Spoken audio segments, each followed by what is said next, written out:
Hey there. So today, I wanted to talk about a topic in astrology that doesn't get much clout or doesn't get much attention. So the first question today I want to ask is, which graha or planet or wandering star do you think is more important? Now, conventionally, all right, usually, most of the time, what happens is people always look at the moon and the sun, right? So traditionally, people are like, wherever your moon is in Vedic astrology, if your moon is in Aries, then you're Mesha Rasi. If your moon is in Gemini, then you're Midhuna Rasi. If your moon is in Leo, you're Simha Rasi, right? So, and also when they even look at your chart, your natal chart, what happens is they go by more of the moon, right?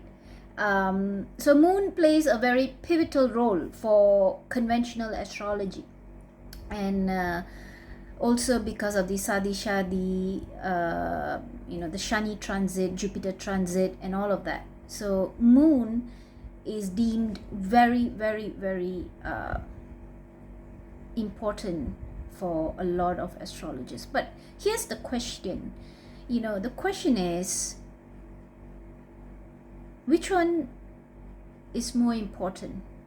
Every graha plays their own role. So asking a question who is more important is quite, defeats the purpose actually of astrology. But the issue here is, what really makes moon to go into a certain position when you are born, in a certain position in the sky when you are born. So you do know the grahas like moon and the sun, they are luminaries, right? So they both have their own eclipse. So the eclipse of the sun would be Rahu, and the eclipse of the moon would be Kethu. So you see, there is a very close relationship here. Let me explain. So when you say that moon plays a pivotal role, then you have to open it up and look at its foundation. Moon's foundation is Kethu, always. Moon's eclipse, just like sun's eclipse is Rahu. Okay, they are polar opposites, they are antithesis to one another, but they are foundational to each other. All right, so if you want to know, it's not just at the end of the day where your moon is placed. The bigger question is, why, when you were born, why was your Venus in Pisces? Why was your Mars in Scorpio? Why was your Jupiter in Taurus in Rohini Nakshatra? Why was Mercury in let's say Gemini Ardra Nakshatra? Why is my best friend having his Venus in Virgo in Hasta Nakshatra? Why is he having Jupiter in Shravana Nakshatra in Capricorn? Why is my cousin having Jupiter in Sagittarius in Purvashada Nakshatra? So we have all these questions. Why so different? What did you do to deserve Venus in Pisces, and what did he do to deserve Mars in Cancer? We have all these questions, right? So one of the things I have been doing this past 15 years is to observe and to see the pattern of positioning of these grahas and astrological entities and characters or personas. So one of the things I found is the positioning of Kethu. Now, if you look at textbook astrology, or even if you're a good astrologer, you're well-baked, well-seasoned astrologer, you would know that Kethu represents anything to do with your roots, your foundation, okay? Anything to do with anything at the bottom. And Rahu is always on the top. So Rahu is the conscious mind, Kethu is your unconscious mind. And the subconscious mind is always the bridge, which is the entire natal chart. Okay, so your entire natal chart is a subconscious mind map for you to navigate through, for you to get to know yourself. It's not so much predictive astrology, but rather transcendental astrology and also astropsychology. But anyway, going back to Kethu's importance in a natal chart and how vital a role it plays into then determining and dictating the position of other planetary bodies. Okay, so Kethu represents, in essence, very directly and very straightforwardly, textbook theory answer this one is it represents your karmas. It's also moksha significator or karaka, isn't it? But in this case, now we're looking to question why my Venus is in Pisces, or my Venus is his Venus is in Aquarius. You know, why is his sun in Cancer, his sun is in Virgo? So we want to question this and get to know the person. In order to get to know a person, you must know that astrology is time wheel. We are all, you know, stuck in this time wheel. So what you do right now would then give birth. You know, time is like moment to moment. It's like a river that flows, right? So moment to moment, when you do something, you're creating a pattern. Action, reaction, right? So if I wanted to lose weight, so what would I do? I definitely wouldn't eat McDonald's, right? Or go to the restaurant and be a couch potato. I want to lose weight. Let's say I want to lose 10 kilos. So what do? I have calorie deficit. I do a calorie deficit, and then I go to the gym, and then maybe I do like a 5K run every day. Okay, so moment to moment, let's say 3-4 months has passed, and I finally lose 5 kilos. So that was the input. What was the input? The calorie deficit, food control, diet control, nutrition, and exercise. So I focused on that, right? And then as time went on, I got the end result. So my actions and my input then led to the outcome or output or the desired result. So we are all living our life in a certain way, right? We live a certain kind of life. Some people are teachers, some people are makeup artists, some people are in the like Air Force, pilots, all kinds of careers we do. Day-to-day life, a huge fraction of our day-to-day life is given to the careers we do. Some people are housewives, some people are nannies, some people don't do anything. Some people are kings and people work for them, you know. So a huge fraction of our lives are given to what we do as what we call our career or vocation, our day-to-day, right? So we are doing all this, so it creates a pattern. All right, it goes. And one of the thing about astrology is that you first have to know that reincarnation is real. Otherwise, none of this would make sense, right? So what did we do in another time, and that led to this karmic pattern in another life. We might have been doing something, a career or a certain kind of lifestyle, a certain kind of living. And so what you see in your chart right now, where Kethu resides, was a huge chunk of the summation of your life, or the culmination point of your life, just as you were going into the grave, just as you let out your final breath in your another life. So that was the entirety of life you have left. So when you have lived in your previous birth. So when we were born in this life, the stars align in a certain way to it's what we call a continuous pattern, what kind of life we live. But it's a pattern, but there would be some polarization, and I will get into this in other videos. Okay, so one of the thing is, what I notice is Kethu's positioning and nakshatra and house. Okay, so if you have Kethu in, let's say, Cancer, let's say your ascendant is Mesham, doesn't matter the nakshatra, but of course that it would be more detail oriented. I'll go into more detail in another video, but today is just going to be a little, you know, surfacey kind of stuff. So here you have Kethu in Cancer. Okay, that's too easy. Let's give a little bit of a, because if you take Mesha Lagna, you know, Cancer is going to be the 4th house, Leo is going to be the 5th house, so there won't be much drama. So let's go for something a little bit more interesting. Let's go for Taurus ascendant. Okay, so for Taurus ascendant, let's say you have Kethu in Cancer. So you have Kethu in the third house. Okay, so now you have to connect Kethu in Cancer. So this person's unconscious mind, their previous birth, has a lot to do with nurturing, maybe taking care of other people, children, right? Perhaps being at home. But the Kethu also comes in the third house. Now, what is third house? Is the natural house, natural sign, which is Gemini, Mithuna Rasi, right? Which is the third sign. So you have to combine this. So Gemini is about communication. It's about technology. Rahu is there, you know. It's about working, in today's day and age, it would be working with computers. But back in the day, it may have been somebody who would have been dealing with numbers, calculations, very mercurial personality, okay?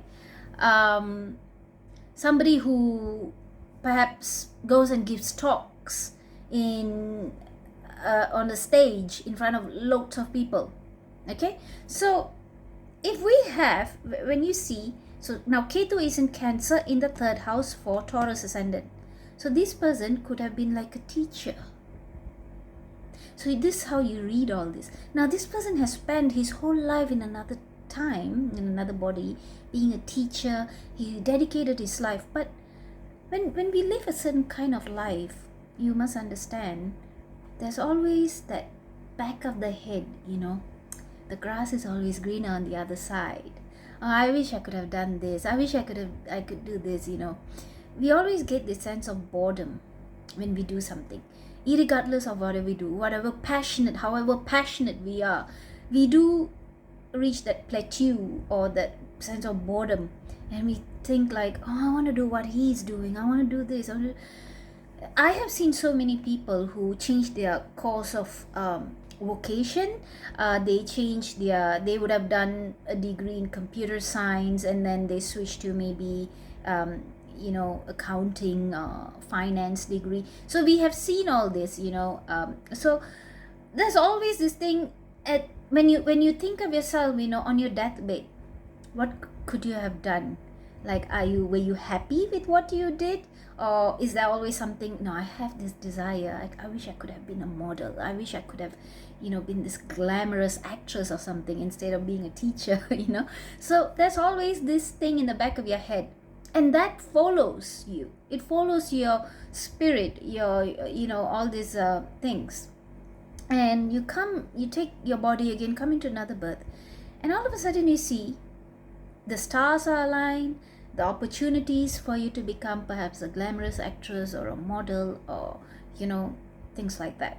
So I want you to understand this concept, because when you have Kethu in a certain point, then you automatically 180 degrees opposite, you have Rahu in a certain degree, the same degree of course as Kethu, but in another sign, in another house. So if you have Kethu in your third house for Taurus ascendant in Cancer, in Kadaga Rasi, let's say Pusha, so Rahu would automatically go and perhaps be sitting on Shravana Nakshatra in Makara Rasi, 9th house. So this person would be more inclined in this life towards more travel. In another time, they would have been more of a homely person. But this time, Capricorn is a sign of the natural sign of work, career, your image through career, your status, isn't it? But today, of course, to see any person today, the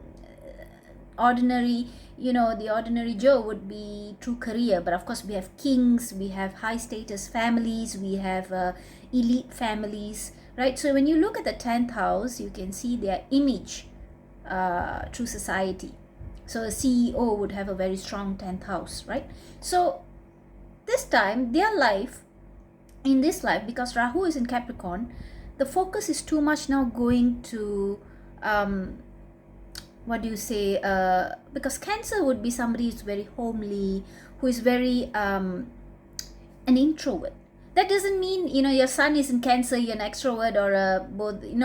I'm not talking about sun signs or anything. I'm talking about Rahu Ketu. Here you can have your sun somewhere else, and you can have your moon and other planets somewhere else. So, people come and say, I'm a Cancer. No, I'm not talking about your sun sign or any of that. This is Vedic astrology, and I'm talking about the Cancer Makara axis of Rahu and Ketu here. So you have Ketu in Cancer, you have Rahu in Makara. So this life, and somewhere is the 9th house. So what can happen is, 9th house also represents travels. Somebody who, travels and lives in Paris for a while, and then travels to Sicily for a while, and then somebody, and that person travels to maybe Colorado for a while, and then goes down to Buenos Aires for a while. Somebody who travels for work, perhaps. Not just for holidays, but usually 9th house would be, how a lot of junior work personnel and also senior work personnel as well. I know people who travel, different countries, although they are seniors, they leave their families, they earn a lot, but they travel for a while. They're in Singapore, and then they go down to perhaps Australia, and then they go perhaps to what is that place, Hong Kong for a bit, maybe Taiwan after that. So a person who travels for work purpose could be, or for business or any professional reasons. Most of the time today, ordinary people like us travel for such reasons. But so that's, so you can see the concept is basically somebody who travels like a lot. One moment he's here, another moment he's here, next moment he's here. So 9th house is the natural bhava of Dhansu or Sagittarius. Okay, so you have to see these combinations, and then once you study this axis, the next thing you do is you investigate. Why is Venus placed here, why is Mars placed here, and there would be the significant reason for that. As you study gradually, you will realize why. And I'm going to do more specific, like if your Ketu is in Pusha Nakshatra, which is ruled by Saturn, then how are the planetary patterns going to be? Right? So obviously, Rahu Ketu comes back after every 18-19 years, 18 to 20 years, and they stay in that one sign for 1.5 years, right? So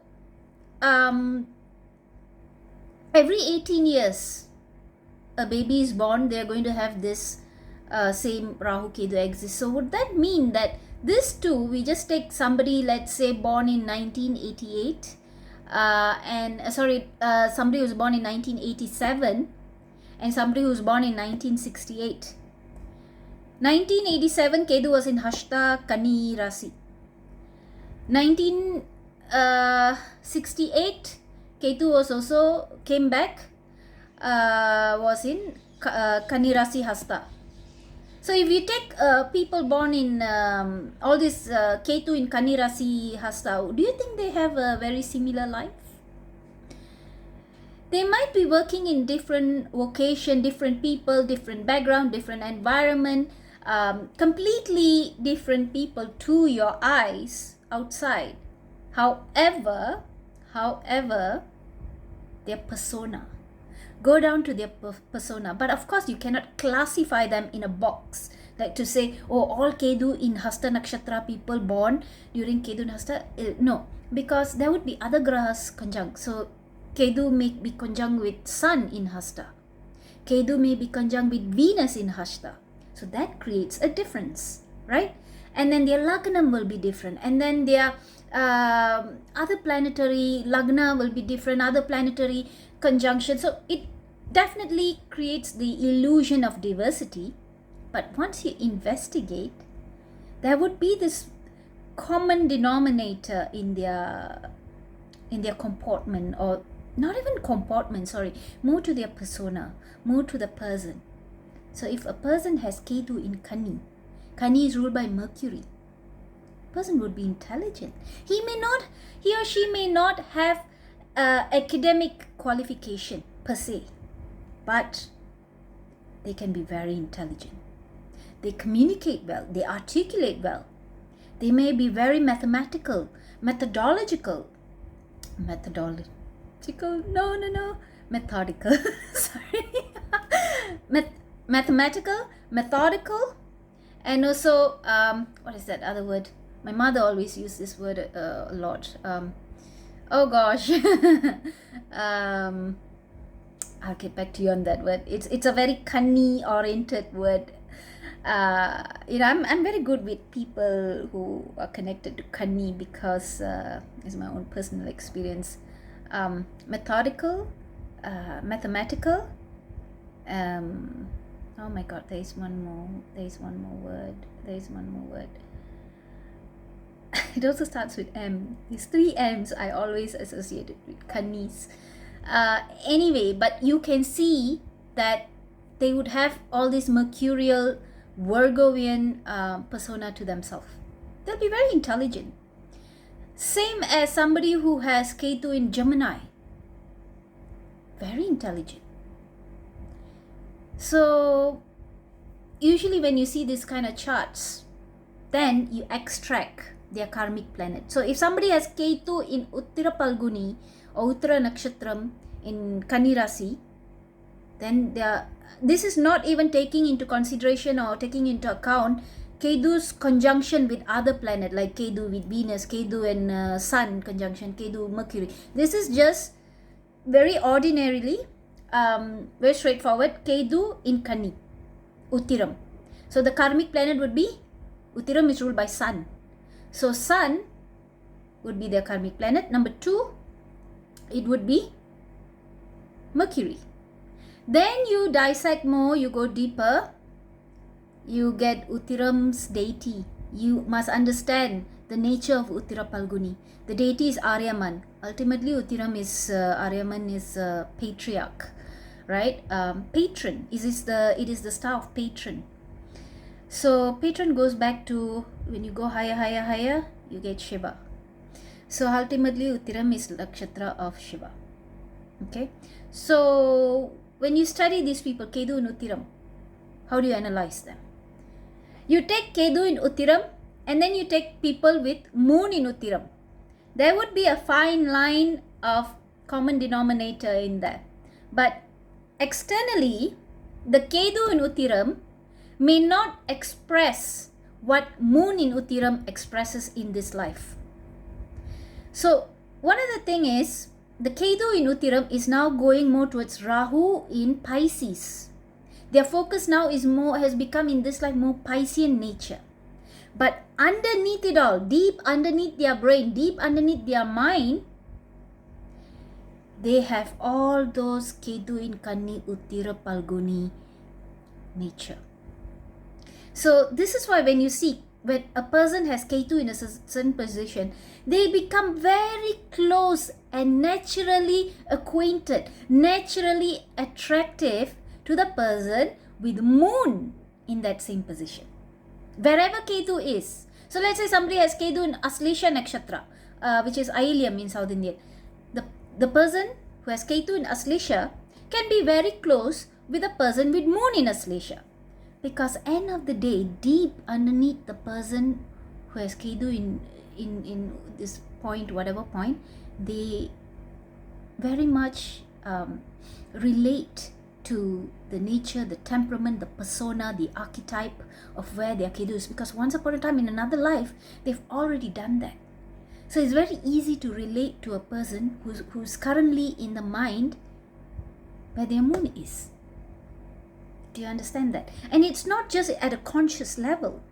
It's not just at a very conscious level. What happens is, if you look at a karmic level, if you look at a karmic angle, the person who has moon in Kani Rasi Uttiram is actually a karmic agent for the person who has Kethu in Uttiram Kani Rasi. So that's how attraction works. For you to make your karmas go obsolete, isn't it? Oh yeah, the word was meticulous, being very meticulous. So Kanis are very methodical, mathematical, and meticulous. Yes, this is a 3M. So Kethu in Kani and Moon in Kani can really get well, because deep underneath the mind of Kethu in Kani is these 3 M's, and also being a little calculative, overthinking.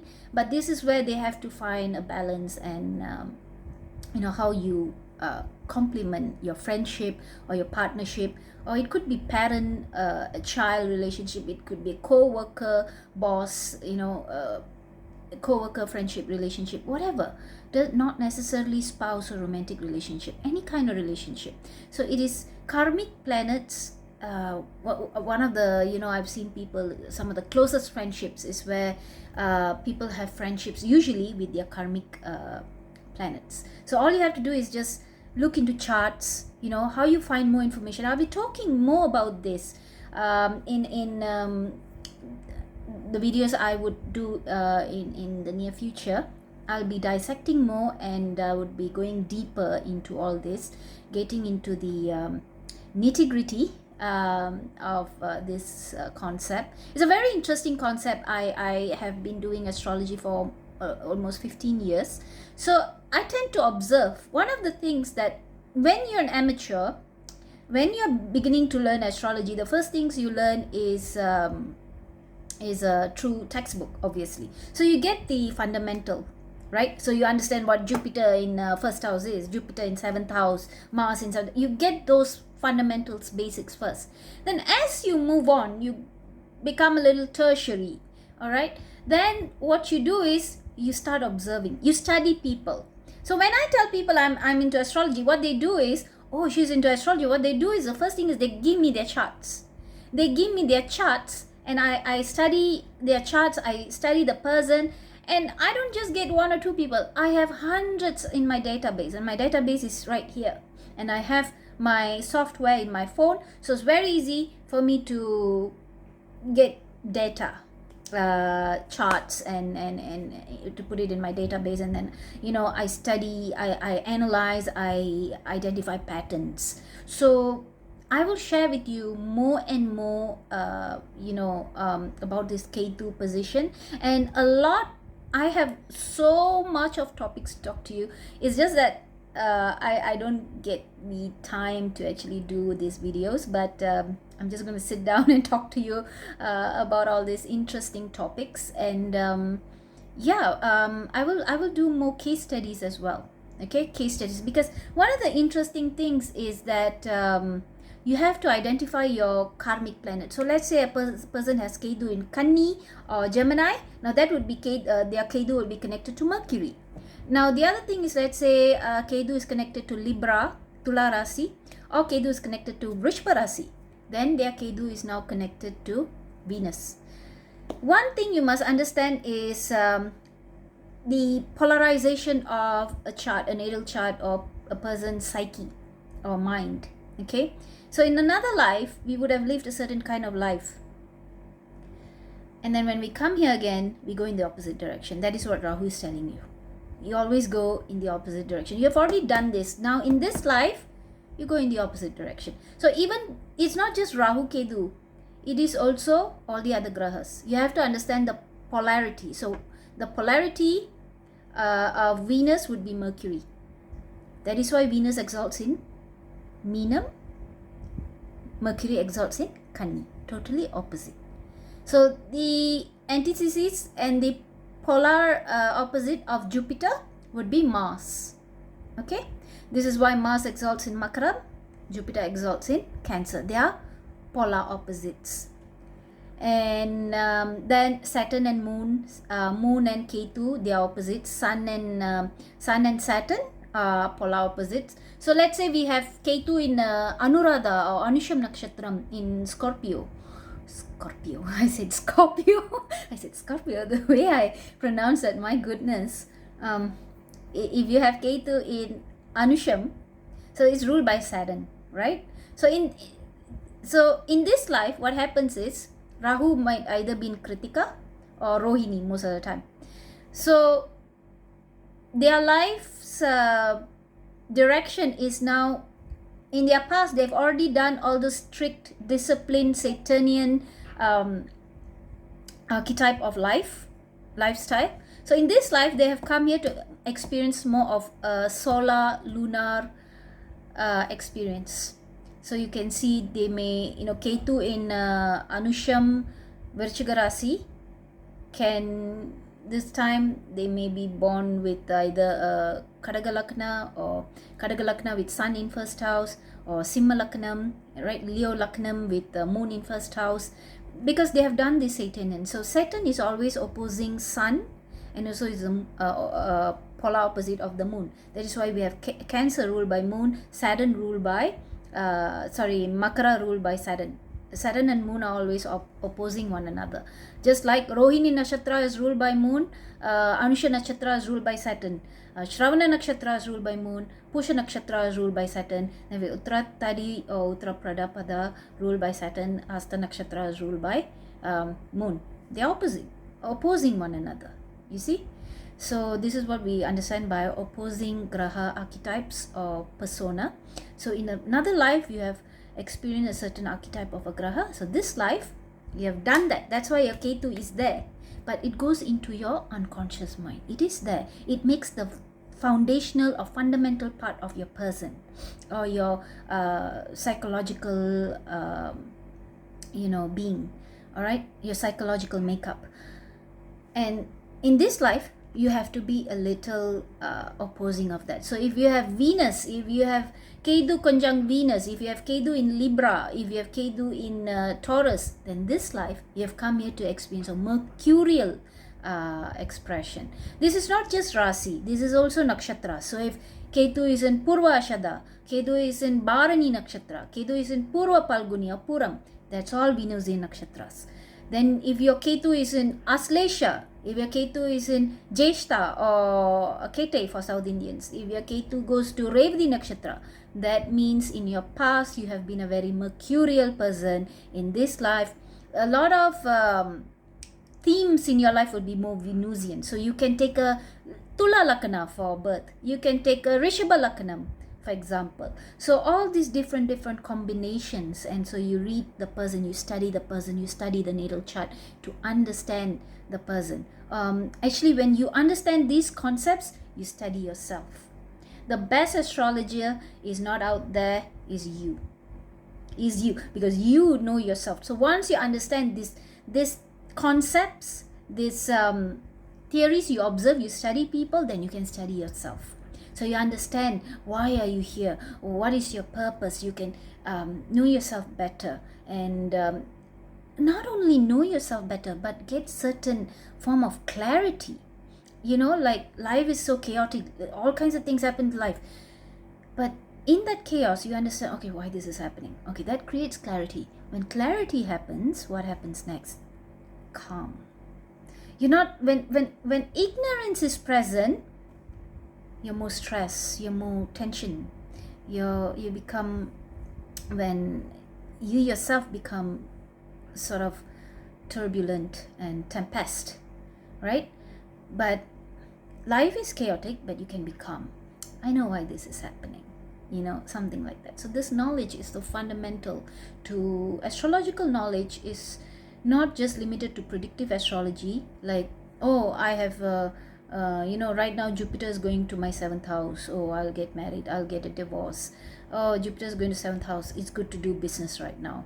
No, it's not just limited to your what you call mundane day-to-day material life existence, but also to understand your psychological makeup, to understand the pattern of your life, the events in your life. Why is this happening? Why is my life so Venusian? So many, I want to be a mercurial person. I want to be, talking about intellectual things. I want to read more things. But why is my life all about beauty stuff, relationship, very Venusian? So when you understand this fundamental, then in another time I have done all these Mercury things. So in this life I've come here to, despite I am doing mercurial related things like intellectual things, communicating with people, doing business, but somehow something that is beyond my control. Things happen in the Venus related themes or events in my life. So these are, there's lots more I can talk, but I think this video is too long. It has gone to 34 minutes. I will be making more videos, and I will be talking more on topics and content like this. So if you're interested, you can subscribe. Otherwise, I shall meet you again for the next video. Take care.